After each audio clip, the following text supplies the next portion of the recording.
പവിത്രത്തിൻ്റെ ഒരു അപ്കമിങ് എപ്പിസോഡിലേക്ക് എല്ലാവർക്കും സ്വാഗതം. ശങ്കരനാരായണനും പത്മവും വിക്രമിനെയും വേദയും തങ്ങളുടെ വീട്ടിൽ നടക്കുന്ന ഒരു ചടങ്ങിലേക്ക് ക്ഷണിക്കാൻ വേണ്ടി വിക്രമിൻ്റെ വീട്ടിലേക്ക് വരുന്നുണ്ട്. എല്ലാവരും നല്ല സ്വീകരണമാണ് ശങ്കരനാരായണന് കൊടുക്കുന്നത്. അവരങ്ങോട്ടും ഇങ്ങോട്ടൊക്കെ സമ്മാനങ്ങളൊക്കെ കൈമാറുന്നുണ്ട്.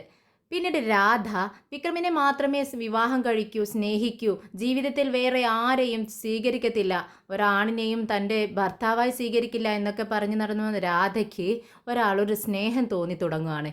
ഈ വിശേഷങ്ങളെക്കുറിച്ചാണ് ഇന്ന് പറയാൻ പോകുന്നത്. അങ്ങനെ ശങ്കരനാരായണനും പത്മവും വിക്രമിൻ്റെ വീട്ടിലെത്തി കുറച്ചു നേരം ഇരുന്ന് വേദ കാപ്പിയൊക്കെ കൊടുത്തു. കാപ്പിയൊക്കെ ശങ്കരനാരായണൻ കുടിച്ച് കഴിഞ്ഞതും നമ്മുടെ വിക്രമിനെ കാണുന്നില്ല. വിക്രം എവിടെയെന്ന് ഒരു വട്ടം ചോദിച്ചു നമ്മുടെ ശങ്കരനാരായണൻ. അദ്ദേഹം ഇപ്പം വരും അച്ഛാ, ഞാൻ കുറച്ച് സീഡ്സ് വാങ്ങിക്കാനായി പുറത്തേക്ക് പറഞ്ഞയച്ചതാ, ഇപ്പോൾ വരും അച്ഛാ എന്നിങ്ങനെ പറയുന്നുണ്ട്. പക്ഷേ കാപ്പി കുടിച്ചു കഴിഞ്ഞിട്ടും വിക്രമിനെ കാണുന്നില്ല. ഇതോടെ നമ്മുടെ ശങ്കരനാരായണന് ദേഷ്യം വന്നു, മുഖമൊക്കെ മാറി തുടങ്ങി. പെട്ടെന്ന് അങ്ങ് എഴുന്നേറ്റ് നിൽക്കുകയാണ്. എന്നിട്ട് പറയുന്നുണ്ട്, പത്മം നമുക്ക് പോവാം, ഇറങ്ങാം, സമയമായില്ലേ, എനിക്ക് കുറച്ച് തിരക്കുണ്ട് എന്നിങ്ങനെ കുറച്ച് കടുപ്പിച്ച് പറയാണ്. ഇത് കേട്ടിട്ട് വേദ ഓടി വരുന്നുണ്ട്. അച്ഛാ, ഒരു 5 മിനിറ്റ് കൂടി അച്ഛാ, വിക്രം ഇപ്പോൾ എത്തും എന്ന് പറയുമ്പോഴേക്കും വിക്രം ഓടി ഉമ്മർത്ത് നിൽക്കുകയാണ്. വേദേ എന്ന് വിളിക്കുകയാണ്. ഇതാ അച്ഛാ, വിക്രം വന്നു എന്ന് സന്തോഷത്തോടെ പറയുന്നുണ്ട് വേദ. എന്താ വിക്രം, എന്താ പോയിട്ട് ഇത്രയും നേരമായിട്ട് നീ വരാതിരുന്നത് എന്ന് വേദ ചോദിക്കുകയാണ്. ഇത് കേട്ടിട്ട് വിക്രം, അതെ, പോകുന്ന വഴിക്ക് വണ്ടി ഒന്ന് പഞ്ചറായി എന്ന് പറയുകയാണ് വിക്രം. ഉടനെ തന്നെ വേദ പറയുന്നുണ്ട്, അത് എന്നോടല്ല പറയേണ്ടത്, ദേ അച്ഛൻ എത്ര നേരമായി വന്നതെന്ന് അറിയാവോ, നീ അച്ഛനോട് എന്ന് പറയുന്നുണ്ട്.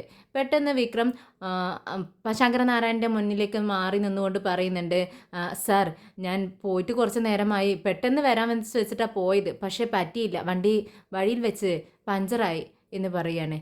എന്നാൽ ശങ്കരനാരായണൻ വിക്രമിൻ്റെ മുഖത്തേക്കൊന്നും നോക്കുന്നില്ല, ഇങ്ങനെ എങ്ങോട്ടോ നോക്കിക്കൊണ്ടിരിക്കുകയാണ്. പെട്ടെന്ന് സീഡ്സ് എല്ലാം വേദ വാങ്ങിച്ച് ഒരു പ്ലേറ്റിലാക്കി അച്ഛൻ്റെ മുന്നിൽ കൊണ്ടുവന്ന് വെക്കുകയാണ്. അച്ഛാ, കഴിക്ക്. പത്മത്തോട് ശങ്കരനാരായണൻ പറയുന്നുണ്ട്, പത്മം, ഞാൻ ഷുഗറുള്ള ഐറ്റംസ് ഒന്നും കഴിക്കില്ല, സ്വീറ്റ്സ് ഒന്നും കഴിക്കില്ല എന്ന് നിനക്ക് അറിയാവുന്നതല്ലേ, ഇതൊന്നും വേണ്ട, ഞാൻ കഴിക്കില്ല എന്ന് പറയാണ്. ഇത് കേട്ടിട്ട് വേദ പറയുന്നുണ്ട്, അച്ഛാ, ഇത് ഷുഗർ ഫ്രീ സ്വീറ്റ്സ് ആണ് അച്ഛാ, അച്ഛനെ ഇതേ കഴിക്കത്തുള്ളൂ എന്ന് എനിക്കറിയാലോ, ഞാൻ വിക്രമിനോട് പറഞ്ഞ് പ്രത്യേകം വാങ്ങിപ്പിച്ചതാ. ഇത് കേട്ട് വിക്രമും പറയുന്നുണ്ട്, വേദ പറഞ്ഞ സാധനങ്ങൾ തന്നെ സാർ ഞാൻ വാങ്ങിച്ചിരിക്കുന്നത്, സാറിന് കഴിക്കാൻ പറ്റുന്നതാ എന്ന് പറയുന്നുണ്ട്. ഇത് കേട്ടത് പത്മവും പറയുന്നുണ്ട്, അവരിത്രയും ബുദ്ധിമുട്ടി നിങ്ങൾക്കായിട്ട് വാങ്ങിച്ചതല്ലേ, ഒന്നെടുത്ത് കഴിക്കുക എന്ന് പറയുന്നു, നിർബന്ധിക്കുക കേട്ടോ. ഇത് കേട്ട് നമ്മുടെ ശങ്കരനാരായണൻ ഒരു സ്വീറ്റ്സ് എടുത്ത് കഴിക്കുന്നുണ്ട്. അങ്ങനെ കാപ്പിക്കുടിയെല്ലാം കഴിഞ്ഞ് പത്മം എല്ലാവരെയും വിളിക്കുക കേട്ടോ. പത്മം പറയുന്നുണ്ട്, എല്ലാവർക്കും ഗിഫ്റ്റ് കൊണ്ടുവന്നിട്ട്, ഡ്രസ്സ് കൊണ്ടുവന്നിട്ടുണ്ട് അവർ, അത് ഓരോരുത്തർക്കും ആയിട്ട് ഇങ്ങനെ കൊടുക്കുവാണ്. നമ്മുടെ കമലാമ്മയോട് പറയുന്നുണ്ട് പത്മം, നിങ്ങൾ ഇങ്ങോട്ടൊന്ന് ചേർന്ന് നിൽക്കാവോ, അച്ഛൻ്റെ അടുത്തേക്ക്, മാഷിൻ്റെ അടുത്തേക്ക് എനിക്ക് ഗിഫ്റ്റ് തരാൻ വേണ്ടിയിട്ടായിരുന്നു എന്ന് പറയാം കേട്ടോ. പക്ഷേ ഇത് കേട്ടിട്ടും കമലാമ്മ നിൽക്കുന്നിടത്ത് നിന്ന് മാനങ്ങുന്നു പോലുമില്ല. ഇത് കണ്ടിട്ട് മാഷ് പറയുന്നുണ്ട്, കമലം, അവർ പറയുന്നത് കേട്ടില്ലേ, നമ്മൾ നമ്മുടെ വീട്ടിൽ വന്നവരെ നമ്മൾ സ്വീകരിക്കണം, അത് നമ്മുടെ ഉത്തരവാദിത്തമാണ്, നീ ഇങ്ങോട്ടേക്ക് വാ, ഇവിടെ വന്ന് നിൽക്കുക എൻ്റെ അടുത്ത് എന്ന് പറയുന്നുണ്ട്. ഇത് കേട്ടിട്ട് കമലാമ്മ ഇഷ്ടമില്ലെങ്കിലും മാഷിൻ്റെ അടുത്ത് വന്ന് നിൽക്കുകയാണ്. അങ്ങനെ പത്മം പറയുന്നുണ്ട്, ഞങ്ങളുടെ വീട്ടിൽ വെച്ച് നടക്കുന്ന ഉത്സവത്തിലേക്ക് 4 വർഷം കൂടുമ്പോൾ വരുന്ന ഒരു ഉത്സവമാണ്, അതിൽ നിങ്ങൾ പങ്കെടുക്കണം. നിങ്ങൾ അപ്പോൾ മാഷ് പറയുന്നുണ്ട്, വിക്രമും വേദയും വരും, അത്രയും പോരെ എന്ന് ചോദിക്കുക. പോരാ, എല്ലാവരും പങ്കെടുക്കണം, 2 ദിവസം മുൻപ് തന്നെ വരണം, 2-3 ദിവസമുള്ള സംഭവങ്ങളാണ്, അതുകൊണ്ട് തന്നെ എല്ലാവരും അങ്ങോട്ടേക്ക് വരികയും വേണം, എല്ലാവരും വരുമെന്ന് ഉറപ്പ് തന്നാൽ ഞങ്ങളൊരു വണ്ടി ഏർപ്പാടാക്കാം എന്ന് പറയാണ്. ഇത് കേട്ടതും നമ്മുടെ കമലം പറയുന്നുണ്ട്, ഏയ് അതിൻ്റെ ആവശ്യമൊന്നുമില്ല, ഞങ്ങൾ അന്നേ ദിവസം അങ്ങോട്ടേക്ക് എത്തിക്കോളാം, വണ്ടി ഏർപ്പാടാക്കേണ്ട ആവശ്യമില്ല, ഞങ്ങൾ വണ്ടി വിളിച്ച് വന്നോളാം എന്ന് പറയാണ്. ഇത് കേട്ടിട്ട് പത്മം പറയുന്നുണ്ട്, ശരി, സന്തോഷമായി, നിങ്ങൾ വരാമെന്ന് പറഞ്ഞല്ലോ, എപ്പോഴായാലും എങ്ങനെയായാലും അതൊന്നും ഒരു കുഴപ്പമുള്ള കാര്യമല്ല, നിങ്ങൾ അങ്ങോട്ടേക്ക് എത്തിയാൽ മാത്രം മതി. പിന്നെ വിക്രമിനെയും വേദയെയും 2 ദിവസം മുൻപ് അങ്ങോട്ടേക്ക് പറഞ്ഞയക്കുമോ എന്ന് ചോദിക്കുകയാണ്. കമലാമ്മയ്ക്ക് അതിൻ്റെ ഒരു തരക്കെടുമില്ല. കമലാമ്മ പറയുന്നുണ്ട്, അതിനെന്താ, അവർ 2 പേരും വരും എന്ന് പറയാം. ഇത് കേട്ടതും പത്മത്തിന് സന്തോഷമാവുന്നുണ്ട്. അങ്ങനെ 2 പേർക്കും ഡ്രസ്സൊക്കെ കൊടുക്കുന്നുണ്ട്. അടുത്തത് നമ്മുടെ വിനയനെയും പിന്നെ നന്ദിനിയായിട്ടോ വിളിക്കുന്നത്. അവർ ഓടി വരുവാണ്. കാലിൽ തൊട്ട് തൊഴുന്ന് വന്നിക്കണൊക്കെ ഉണ്ട് നമ്മുടെ നന്ദിനിയും വിനയനും. അവർക്കുള്ള ഡ്രസ്സും കൊടുക്കുവാണ്. ഇത് തുറന്നു നോക്കുക കേട്ടോ. കിട്ടിയ പാട് നന്ദിനി തുറന്നു നോക്കുന്നുണ്ട്. എന്നിട്ട് ചോദിക്കുന്നുണ്ട്, ദേ നിങ്ങൾക്ക് എങ്ങനെ മനസ്സിലായി ഈ കളർ സാരി എൻ്റെ കയ്യിലില്ലാന്ന്? ഇതൊരു ഡാർക്ക് ബ്ലൂ ആണല്ലോ, എനിക്ക് ഇഷ്ടമായി എന്ന് പറയാം. ഇത് കേട്ടിട്ട് വേദ പറയുന്നുണ്ട്, അതെ നന്ദിനി ചേച്ചിയുടെ കയ്യിൽ ഈ കളറില്ലെന്ന് എനിക്കറിയായിരുന്നു. ഞാനല്ലേ ഈ ഇതൊക്കെ സെലക്ട് ചെയ്തതെന്ന് പറയാണ്. ഓ, നിന്റെ സെലക്ഷൻ ആയിരുന്നോ, വെറുതെ അല്ല എന്ന് പറഞ്ഞ് ഒരു മട്ടിലങ്ങനെ പറയുന്നുണ്ട് നമ്മുടെ നന്ദിനി.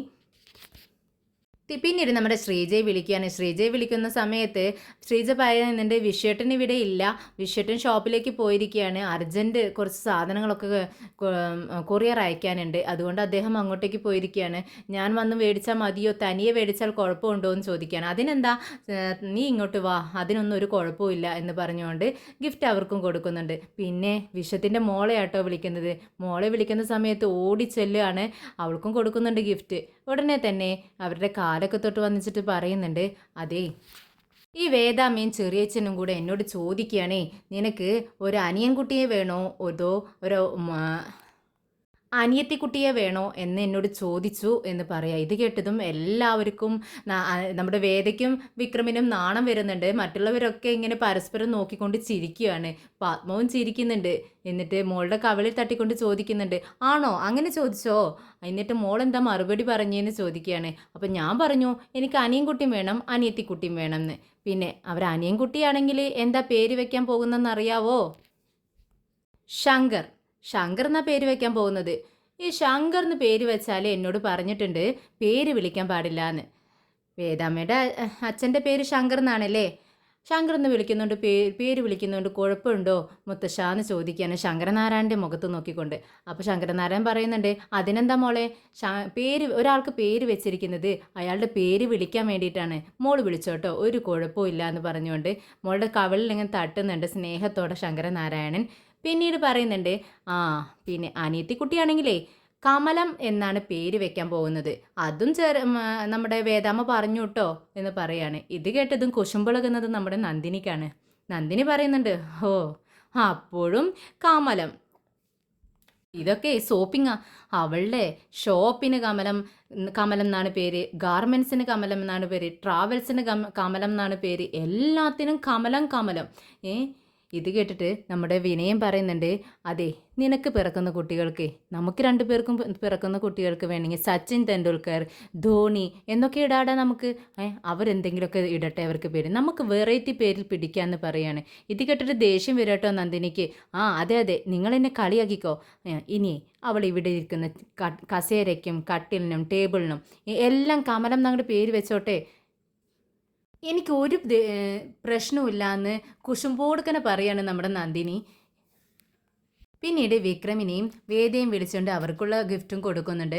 എന്നിട്ട് പറയുന്നുണ്ട്, നിങ്ങൾ അങ്ങോട്ടേക്ക് നേരത്തെ തന്നെ വരണം, എല്ലാവരോടും പറയുകയാണ് നേരത്തെ കാലത്തെ തന്നെ ഉത്സവത്തിന് വീട്ടിലേക്ക് വരണം എന്ന് പറഞ്ഞ് ക്ഷണിച്ചുകൊണ്ട് എല്ലാവരോടും പോവാണെന്ന് പറഞ്ഞൊരു യാത്ര പറഞ്ഞ് ഇറങ്ങാൻ നേരം നമ്മുടെ ശങ്കരനാരായണനെ ഒരു വിഷമമൊക്കെ ഉണ്ട് കേട്ടോ.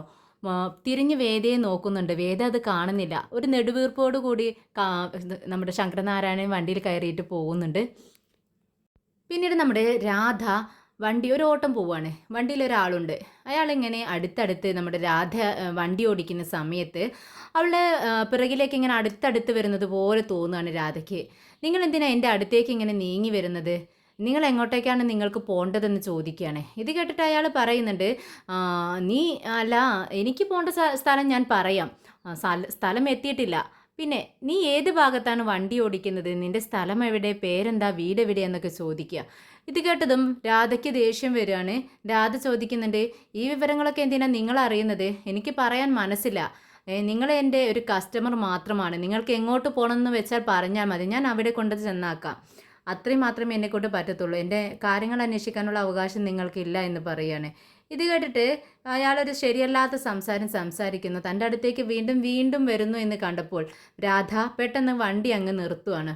എന്നിട്ട് പറയുന്നുണ്ട്, ദേ ഇറങ്ങടാ എൻ്റെ വണ്ടിയിൽ നിന്നും എന്ന് പറയാട്ടോ. പെട്ടെന്ന് അയാൾ രാധയുടെ തോളിൽ അങ്ങ് കയറി പിടിക്കുക. തട്ടിക്കൊണ്ട് പറയുന്നുണ്ട്, വിടടാ, എൻ്റെ ശരീരത്തിൽ തൊട്ടാണല്ലോ, എന്താണ് നീ ചെയ്യുന്നത് വൃത്തികെട്ടവനെ എന്ന് പറഞ്ഞുകൊണ്ട് കുതിര മാറാൻ ശ്രമിക്കുന്നുണ്ട്. പക്ഷേ അയാൾ വിടുന്നില്ല. വാടി, ഇങ്ങോട്ട് വാടി എന്ന് പറഞ്ഞുകൊണ്ട് രാധയുടെ കൈകൾ പിടിച്ച് വലിക്കുകയാണ്. കുറച്ചു നേരം അങ്ങോട്ടും ഇങ്ങോട്ടും പിടിവലിയാവുന്നുണ്ട്. പെട്ടെന്നാണ് ഒരാൾ വന്ന് ഇയാളെ ഈ ഗുണ്ടയെ തട്ടി തെറിപ്പിക്കുന്നത്. പെട്ടെന്ന് രാധ നോക്കുന്ന സമയത്ത് അത് പരമുവാണ്. പരമു അവനെ ഇട്ട് അടിച്ച് തുമ്പില്ലാതാക്കുന്നുണ്ട്. എന്നിട്ട് രാധയുടെ കാൽക്കൽ കൊണ്ട് വന്ന് ഇടുവാണ്. എന്നിട്ട് പറയുന്നുണ്ട്, പറയടാ, മാപ്പ് പറയടാ, കാലിൽ തൊട്ട് മാപ്പ് പറയടാ എന്ന് പറയാണ്. ഇത് കേട്ടിട്ട് ഗുണ്ട പറയുന്നുണ്ട്, പെങ്ങളെ എന്നോട് പൊറുക്കണം, ഞാൻ അറിവില്ലാതെ ചെയ്തു പോയതാ, ഇദ്ദേഹത്തെ എന്നെ ഒന്ന് വിടാൻ പറയാ, ഞാൻ ഇനി ഒരു തെറ്റും ചെയ്യത്തില്ല, പെങ്ങൾ വരുന്ന ഉള്ള സ്ഥലത്തേക്ക് ഞാൻ ഒരിക്കലും കൺമുന്നിലേക്ക് വരത്തേയില്ല, എന്നെ ഒന്ന് വിടാൻ പറ എന്ന് പറഞ്ഞ് തൊഴുത് നിൽക്കുവാണ്. പോയി പണി നോക്കടാ, ഇനി മേലാൽ ഈ വഴിക്ക് വന്നാലുണ്ടല്ലോ എന്നും പറഞ്ഞുകൊണ്ട് പരമു അവനെ പറഞ്ഞയക്കുന്നുണ്ട്. ഇതൊക്കെ കണ്ടുകൊണ്ട് നമ്മൾ രാധ ഇങ്ങനെ നിൽക്കുവാണ്. എന്നിട്ട് പരമുവിനോട് ചോദിക്കുന്നുണ്ട്, അല്ല, തൻ്റെ ഉദ്ദേശം എന്താ? ഇത് ആദ്യത്തെ തവണയല്ല എന്നെ രക്ഷിക്കാനായിട്ട് രക്ഷകർത്താവിൻ്റെ പോലെ വരുന്നത്, ഇത് രണ്ടാമത്തെ തവണയാ. ഞാൻ എവിടെ പോണു, എങ്ങോട്ട് പോണു, എന്ത് ചെയ്യുന്നു എന്നൊക്കെ നോക്കി നിൽക്കണാണോ തൻ്റെ പണി എന്ന് ചോദിക്കുകയാണ്. ഇത് കേട്ടിട്ട് പരമു പറയുന്നുണ്ട്, ഓഹോ, ഇപ്പോൾ അങ്ങനെയായോ, തന്നെ രക്ഷപ്പെടുത്തിയതിന് താൻ തരുന്ന കൂലിയാണോ ഇത് എന്ന് പറയുക. ഇതിനിടയിൽ പരമുവിൻ്റെ കയ്യിൽ നിന്നും രക്തം വരുന്നത് നമ്മുടെ രാധ ശ്രദ്ധിക്കുന്നുണ്ട്. പെട്ടെന്ന് കയ്യിൽ പിടിച്ചുകൊണ്ട് ചോദിക്കുന്നുണ്ട്, അയ്യോ, കയ്യിൽ മുറിവായല്ലോ, ഇതെന്ത് പറ്റി എന്ന് ചോദിക്കുകയാണ്. അപ്പോഴാണ് അവൻ പറയുന്നത്, അത് അവനിട്ടൊരു ഇടി കൊടുത്ത സമയത്ത് അവൻ്റെ മോതിരമോ എന്തോ എൻ്റെ കയ്യിൽ തട്ടി, അങ്ങനെ മുറിവായതാ, സാരമില്ല, അത് മാറിക്കോളും എന്ന് പറഞ്ഞുകൊണ്ട് കൈ അങ്ങ് കുടയുന്നുണ്ട്. പക്ഷെ ബ്ലഡ് ഇങ്ങനെ ഒഴുകിക്കൊണ്ടിരിക്കുകയാണ്. അതൊന്നും പറഞ്ഞാൽ പറ്റത്തില്ല, നീ ഇങ്ങോട്ട് വാ എന്ന് പറഞ്ഞുകൊണ്ട് അവനെ വണ്ടിയിലേക്ക് കൊണ്ടുപോവാണ്. എന്നിട്ട് വണ്ടിയിലുള്ള ഫസ്റ്റ് എയ്ഡ് ബോക്സ് എടുത്ത് അതിൽ നിന്നും പഞ്ഞിയും ഡെറ്റോളും എല്ലാം എടുത്ത് എൻ്റെ കൈ പിടിച്ചുകൊണ്ട് വൃത്തിയാക്കാൻ വേണ്ടി നോക്കുകയാണ്. വേണ്ട വേണ്ട, അതിൻ്റെ ഒന്നും ആവശ്യമില്ല എന്ന് പറഞ്ഞ് പരമു കൈ പിറകോട്ട് വലിക്കുന്നുണ്ട്. പക്ഷേ രാധ നിർബന്ധമായും അവൻ്റെ കയ്യിൽ പിടിച്ച് എല്ലാം തുടച്ച് ക്ലീൻ ആക്കുവാണ്.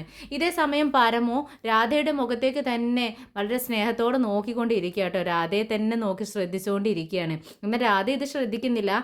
എല്ലാം ക്ലീനാക്കി കൈയെല്ലാം മരുന്നൊക്കെ വെച്ച് കെട്ടിക്കൊടുക്കുന്നുണ്ട്.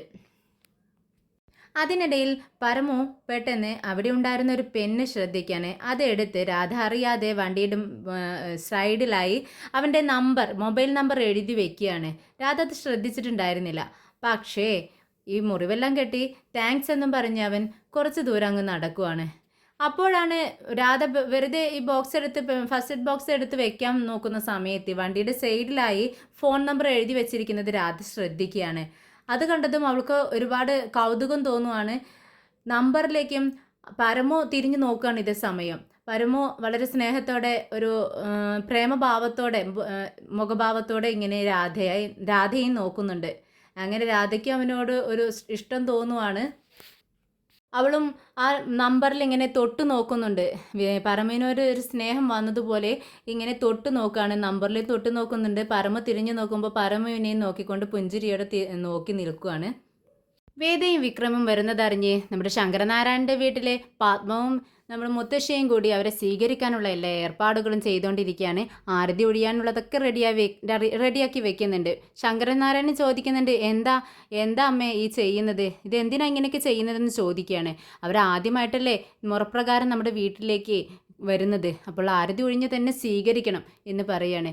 പിന്നീട് നമ്മുടെ ശങ്കരനാരായണനോട് പറയുന്നുണ്ട് മുത്തശ്ശി, അതെ ശങ്കര, അവർ വരുന്ന സമയത്ത് നീ ഇഷ്ടക്കേടൊന്നും കാണിക്കരുത് കേട്ടോ. പിന്നെ വരുന്ന സമയത്ത് അവരോട് വാ, അകത്തേക്ക് വാ എന്ന് ക്ഷണിക്കുകയും വേണം കേട്ടോ എന്ന് പറയാണ്. ഓ ശരി, അമ്മ പറയുന്നത് പോലെ ചെയ്തോളാം എന്ന് പറയുന്നുണ്ട്. അത് കേട്ടിട്ട് പത്മത്തിനും മുത്തശ്ശിക്കും സന്തോഷമാവുകയാണ്. അപ്പോഴേക്കും പുറത്ത് ബൈക്കിൻ്റെ സൗണ്ട് കേട്ട് ദീപ്തി പറയുന്നുണ്ട്, അമ്മേ അവർ വന്നു എന്ന് പറയാട്ടോ. എങ്കിൽ ശരി, നീ തന്നെ ആരതി ഒഴിഞ്ഞ് സ്വീകരിക്കുക എന്ന് പറയാണ്. ദീപ്തി ഓടി ചെല്ലുന്നുണ്ട് ആരതി എടുത്തിട്ട്. എന്നിട്ട് രണ്ടുപേരെയും അടുത്ത് നിർത്തിക്കൊണ്ട് ആരതി ഒഴിയാട്ടോ. ഒഴിഞ്ഞതിന് ശേഷം ദീപ്തി പറയുന്നുണ്ട്, അതെ ആരതി ഒഴിഞ്ഞു കഴിഞ്ഞാൽ ക്യാഷ് തരണം, എന്താ തരുന്നില്ലേ എന്ന് ചോദിക്കുകയാണ്. അപ്പോഴാണ് വിക്രമിന് ഓർമ്മ വന്നത്, അയ്യോ വേദ ക്യാഷ് എടുത്തില്ലല്ലോ. അപ്പോൾ വേദ പറയുന്നുണ്ട്, അതിനെന്താ വിക്രം, GPay ചെയ്തു കൊടുക്ക് എന്ന് പറയാട്ടോ. അങ്ങനെ GPay ചെയ്യുന്ന സമയത്ത് ദീപ്തി പറയുന്നുണ്ട്, അതെ 200 500 ഒന്നും പോരാ, മിനിമം ഒരു 1000 എങ്കിലും വേണം എന്ന് പറയാം. അപ്പോൾ വേദ പറയുന്നുണ്ട് 1000 മതി, അതിന് അപ്പുറത്തേക്ക് കളിക്കല്ലേ ദീപ്തി, അത്രയും മതി കേട്ടോ, അതിനപ്പുറം ചോദിക്കരുതെന്ന് പറയുന്നുണ്ട്. അങ്ങനെ എല്ലാവരും സന്തോഷത്തോടെ അകത്തേക്ക് ക്ഷണിക്കുകയാണ് നമ്മുടെ പത്മവും മുത്തശ്ശിയും. വായോ, ആദ്യമായിട്ടല്ലേ ഇങ്ങോട്ടേക്ക് വരുന്നത്, രണ്ടുപേരും അകത്തേക്ക് വലതുകാൽ വെച്ച് കയറി എന്ന് പറയുക. ഇത് കേട്ട് ശ്രീ പറയുന്നുണ്ട്, ആദ്യമായിട്ട് വരുന്നത് പോലും ഇവൻ ഇവിടെ എത്ര തവണ വന്നിരിക്കുന്നു, പോലീസുകാർ വെടിവെച്ചതിന് വെച്ചിട്ട് അവൾ ഇവിടെയല്ലേ തുളിച്ച് താമസിപ്പിച്ചിരുന്നത്, പിന്നെ എത്ര തവണ ഇവളെ ഇവിടുന്ന് ഇറക്കിക്കൊണ്ടുവരാൻ വേണ്ടി, തല്ലുകൂടാൻ വേണ്ടി, വഴക്കടിക്കാൻ വേണ്ടി ഇങ്ങോട്ടേക്ക് കയറി വന്നിരിക്കുന്നു, ആദ്യത്തെ തവണയാണ് പോലും എന്ന് പറയാണ്. തീരെ മര്യാദയില്ലാത്ത സംസാരിക്കുകയാണ്. ഇത് കേട്ടിട്ട് പത്മത്തിനും മുത്തശ്ശിക്കും ദേഷ്യം വരുന്നുണ്ട്. മുത്തശ്ശി പറയുന്നുണ്ട്, ശ്രീ മിണ്ടാതിരിക്ക്, നമ്മുടെ വീട്ടിലേക്ക് വന്നിരിക്കുകയാണ്, വിരുന്നിന് വന്നിരിക്കുകയാണ് അവർ, അപ്പോൾ അതിനു വേണ്ടി നീ മര്യാദയ്ക്ക് നമ്മുടെ വീട്ടിൽ വരുന്നവരോട് മര്യാദയില്ലാതെ സംസാരിക്കാൻ പാടില്ല, അവരെ അകത്തേക്ക് ക്ഷണിക്കേ, വാ എന്ന് പറയാണ്. അവരുടെ നിർബന്ധത്തിന് വഴങ്ങിക്കൊണ്ട് ഒരു അലസമട്ടിൽ വാ എന്ന് പറയുകയാണ് നമ്മുടെ ശ്രീ. അങ്ങനെ അവർ രണ്ടുപേരും അകത്തേക്ക് കഴിയുന്ന സമയത്ത് പെട്ടെന്ന് ലൈറ്റ് വരിക കേട്ടോ. അതായത് കറണ്ട് അത്രയും സമയം പോയിരിക്കുകയായിരുന്നു, പെട്ടെന്ന് കറണ്ട് വന്നപ്പോൾ എല്ലാവർക്കും വളരെ ഉന്മേഷമാവുകയാണ്. ദീപ്തി പറയുന്നുണ്ട്, കണ്ടില്ലേ ചേച്ചി വന്നപ്പോൾ വെളിച്ചം വന്നു അകത്ത്, അത് നല്ല ലക്ഷണമാണെന്ന് പത്മവും പറയുന്നുണ്ട്. അങ്ങനെ അകത്തേക്ക് വരുന്ന സമയത്ത് ശങ്കരനാരായണനും വാ എന്ന് പറയുകയാണ്, അകത്തേക്ക് വരൂ എന്ന് പറയുന്നുണ്ട്. അങ്ങനെ എല്ലാവരും അകത്തേക്ക് കയറി പോകുന്നുണ്ട്. നമ്മുടെ വിക്രം ഇങ്ങനെ മുകളിലെ നിലയിൽ ഇങ്ങനെ ബാൽക്കണിയിൽ പോയിരുന്നിട്ട് വേദയും വിക്രമും സംസാരിച്ചുകൊണ്ടിരിക്കുക. വിക്രം വേദയോട് പറയുന്നുണ്ട്, അതെ വേദ, എന്തിനു നമ്മൾ ഇങ്ങോട്ടേക്ക് വന്നത്, നിൻ്റെ ചേട്ടൻ്റെ മുഖം കണ്ടില്ലേ, അദ്ദേഹത്തിന് ഒട്ടും ഇഷ്ടമായിട്ടില്ല നമ്മൾ ഇങ്ങോട്ടേക്ക് വന്നത്, പിന്നെ നിൻ്റെ അച്ഛനാണെങ്കിലും മുത്തശ്ശിയുടെയും അമ്മയുടെയൊക്കെ നിർബന്ധത്തിന് വഴങ്ങിയിട്ടാണ് നമ്മളോട് ഇത്രയെങ്കിലും മര്യാദയ്ക്ക് സംസാരിക്കുന്നത് പോലും. നമ്മുടെ ആവശ്യം ഇവിടെ ഇല്ല, ചുരുക്കം പറഞ്ഞാൽ നമുക്ക് അങ്ങോട്ട് പോയാലോ എന്ന് ചോദിക്കുക. ഇത് കേട്ടിട്ട് നമ്മുടെ വേദ പറയുന്നുണ്ട്, എനിക്ക് അതൊന്നും മനസ്സിലാവാഞ്ഞിട്ടല്ല, ചേട്ടൻ എന്തെങ്കിലുമൊക്കെ അവിടെ ചെയ്യട്ടെ, പിന്നെ നമ്മുടെ അച്ഛനെ വിചാരിച്ചുകൊണ്ടാണ് ഞാനിവിടെ നിൽക്കുന്നത്, അച്ഛനെ വിഷമിപ്പിക്കാൻ പാടില്ല. എൻ്റെ അച്ഛനെന്ന് പറഞ്ഞാലേ എൻ്റെ ജീവിതത്തിലെ ഫസ്റ്റ് ഹീറോ എൻ്റെ അച്ഛനാണ്, സെക്കൻഡ് ഹീറോ ആണ് ഭർത്താവായ നിങ്ങൾ വരൂ എന്ന് പറയാട്ടോ. ഓ അങ്ങനെയാണോ, അതൊക്കെ അങ്ങനെ തന്നെ, ഹീറോയാണ് പോലും. ഹീറോ ഒന്നുമല്ല നിൻ്റെ അച്ഛൻ, അദ്ദേഹം ഒരു വില്ലൻ